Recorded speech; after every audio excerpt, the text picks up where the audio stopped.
nacional, dos custos nacionais de produção aqui do Brasil e da paridade de importação, que vai se aplicar aos produtos importados.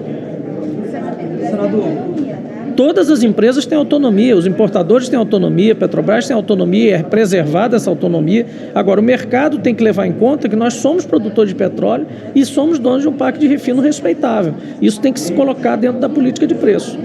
Na verdade, o que está acontecendo hoje, praticamente, é que o governo, como acionista, todo mundo diz que esse governo não intervém na Petrobras, mas ele intervém no sentido contrário ao que outros pensariam. Que é o seguinte, ele manda a Petrobras praticar preço de paridade de importação quando ela, na verdade, não é importadora da maioria do petróleo que ela vende, ou dos derivados que ela vende. Ele manda ela ficar quieta diante de uma acusação da ABICOM, dos importadores de combustíveis, no CAD, não se defender perante o CAD de uma acusação dos importadores de que ela pratica dumping num terminal do Nordeste. E para se defender de uma mera acusação de um dumping eventual no Maranhão, ela oferece e imola 8 refinarias para serem vendidas, como se isso fosse solução para os preços no Brasil. Tanto não é solução que a refinaria da Bahia está praticando preços mais altos que a da Petrobras. E nós estamos vivendo hoje um mercado onde, se a Petrobras já fosse privada, o desastroso efeito seria o que a gente está vivendo, preço de paridade de importação. Senador, o reajuste da Petrobras já começa amanhã, a gente já vê várias filas, impostos, os postos inclusive já reajustando seus preços, mesmo se o reajuste da Petrobras valer. E essas ações, as propostas as medidas que foram aprovadas hoje, ela não tem um impacto já num curtíssimo prazo como esse reajuste da Petrobras. Queria entender alguns pontos. Primeiro, houve alguma sinalização dos governadores ou da própria FASA, como você faz, para analisar no curto prazo? Eles deram alguma ideia de quando analisar essa questão do FASA? Olha, e também de governo sobre isso, se já vai zerar. Os governos, eles têm, nesse caso, mais agilidade para tomar providências.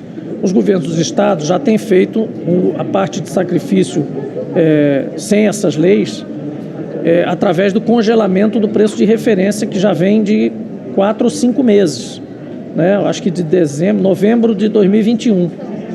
E o estendeu até março, até esse ano, até esse mês. Provavelmente devem fazer mais medidas de curto prazo. E depois entrarão essas, né? Porque ainda estão aí sob aprovação.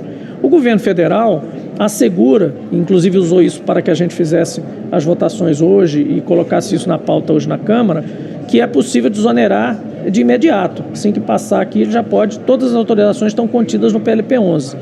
E a conta de estabilização, ela, se ela for manipulada pelo governo imediatamente e de forma correta e destra, nós temos certeza que ela terá efeito em menos de 15 dias. Então, são 3 tipos de instrumentos diferentes. Alguns, pelo processo legislativo, podem entrar em vigor imediatamente e outros vão precisar o término do trâmite aqui na Câmara. Mas o importante é assegurar o seguinte: na própria conta de estabilização e nas desonerações, o governo terá que agir para assegurar que esses descontos, que essas desonerações, que são dinheiro público, que deixa de ser recebido, né, ou que é colocado na conta de estabilização diretamente, mesmo sendo recurso extraordinário, sendo lucros, dividendos de um período extraordinário de lucro em cima de preço internacional, é dinheiro público. Então, isso tem que ser assegurado. O que tem que ser assegurado é justamente que no consumidor final, na bomba, cheguem esses descontos. E isso cabe ao governo federal assegurar. E ele tem elementos plenos para isso. A gente conhece a estrutura da ANP, a gente conhece todas as outras estruturas de defesa da concorrência, direitos do consumidor, e a gente sabe que é possível perfeitamente rastrear cada centavo que o governo brasileiro, que o Estado brasileiro, seja Estado, seja governo federal, deixe de arrecadar ou coloque na conta de estabilização em prol do consumidor, para que nenhum espertalhão se arvore em tomar conta, tomar de assalto as desonerações que o Estado brasileiro está fazendo em prol do consumidor. Não vai fazer sentido e devem ser severamente punidos, inclusive com a prisão, se for necessário, porque é o crime contra o consumidor. Senador, então a expectativa do senhor é que ainda esse mês esse projeto seja, o PLP seja aprovado aqui nas 2 casas do Congresso? Perfeitamente. Eu acho que a urgência da guerra só se coloca sobre a urgência que a gente já vivia. Era uma premência bárbara que a gente já tinha em função da alta de preço sustentada da volta da economia no mundo inteiro funcionando depois enfim, com a desaceleração do Covid. E aí a economia volta a se acelerar num ritmo diferente em cada país, em cada continente, em cada lugar. Por isso a alta sustentada dos preços do petróleo. Em cima disso agora vem a crise e depois a guerra. Então nós temos aí uma premência enorme para que todas as ferramentas funcionem. Não adianta colocar, mais uma vez, não adianta colocar apenas as desonerações fiscais em vigor. É preciso trabalhar contra a estabilização. Eu aviso isso porque imagine que a gente tivesse tido desonerações antes desse aumento da Petrobras. Elas teriam sido totalmente consumidas pelo aumento que foi dado hoje. Então você tem que alterar o preço principal. O acessório é o imposto. Direta, mas está partindo do congelamento do preço de referência para os 5 anos para trás nos estados, outros 20 a 30 também nos estados. Isso, claro, varia de acordo com a implementação que for dada. E na conta de compensação, a gente já tinha dado aquele exemplo de em termos de 50 centavos na saída da refinaria do terminal, podendo resultar em torno de R$1 a R$2 na bomba e entre 10 e 15 reais no botijão de 13 quilos. Passa para ele depois. Depois eu passo para vocês os valores. Hoje os dois passam pela Câmara, o senhor está otimista, tem acordo? Não, na verdade, eu não. Provavelmente nós teremos hoje a votação do PLP 11, que é um projeto de lei complementar que diz respeito à questão tributária. Hoje, urgentemente, o governo também apoiando, tendo acordo, todos estão uníssonos em relação a isso. Em relação à conta de estabilização, que é onde também estão os benefícios do gás e da gasolina, nós provavelmente vamos ver aqui com o presidente da Câmara como é que ele vai tramitar, se ele vai querer mandar para alguma comissão.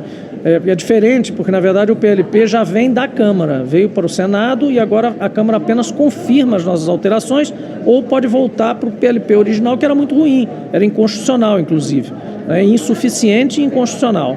Portanto, a gente espera que vai ser aprovada a versão que vai agora do Senado para lá. O outro projeto é um projeto originado no Senado, na bancada do PT, na liderança do PT, com autoria do senador Rogério Carvalho, e é passado pela Comissão de Assuntos Econômicos e que vai dar agora pela primeira vez à Câmara, lá será apreciado e volta para o Senado para finalizar a sua tramitação aqui na Casa. Senador, como é que vai funcionar essa proposta que foi incluída hoje de a Petrobras usar o lucro para amenizar a alta? Isso pode impactar os dividendos pagos para os acionistas? Não, absolutamente. Veja, essa questão dos dividendos da Petrobras, ela está atingindo apenas os dividendos já pagos, não é nem os a pagar, já pagos à União como acionista. Não afeta lá, absolutamente nada nos acionistas privados. Aquele artigo excepcionalmente, em 2022, a Petrobras deverá... Não, ali é o direcionamento para... Não, para que ao distribuir dividendos, como a gente teve uma movimentação agora de distribuição de dividendos, que a gente considerou muito excepcional em dois sentidos. Primeiro, que o lucro foi muito alto e o percentual que foi distribuído aos acionistas também foi estratosférico, praticamente não sobrou nada para o reinvestimento. Nós, inclusive, convidamos o presidente da Petrobras para vir ao Senado explicar o critério que foi dado. Algumas reportagens que nós vimos chamando agora a Petrobras de vaca leiteira, ou seja, uma empresa que apenas serviria para pagar dividendos aos seus acionistas, é uma situação preocupante. Então nós colocamos uma cláusula de segurança que o Conselho de Administração, ao usar o critério de dividendos, de repartir os dividendos, distribuir os dividendos, ele considere também uma situação crítica eventual como a gente está vivendo agora.